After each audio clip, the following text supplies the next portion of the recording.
A possible meeting between the leaders of North and South Korea is making waves in the Trump presidency on just this second day of 2018.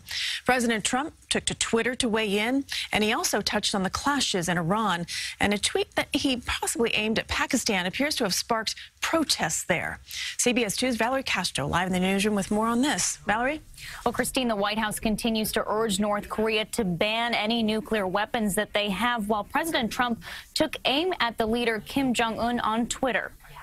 President Donald Trump took to Twitter Tuesday night, taking a not-so-playful jab at North Korea and leader Kim Jong-un, saying in part, "Please inform him that I too have a nuclear button, but it is a much bigger and more powerful one than his, and my button works." The tweet was in response to talks of a potential meeting offered up by South Korea to the North Korean leader after Kim Jong-un expressed interest in sending a delegation to the Winter Olympics that will take place there next month.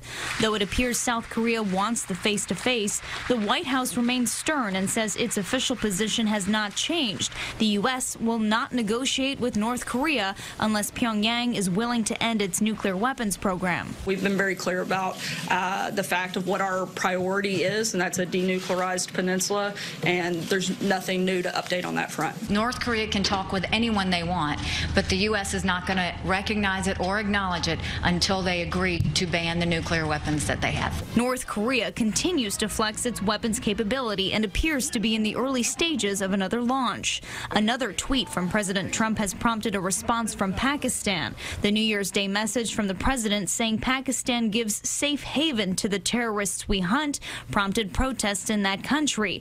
Demonstrators chanted anti-Trump slogans and burned the U.S. flag.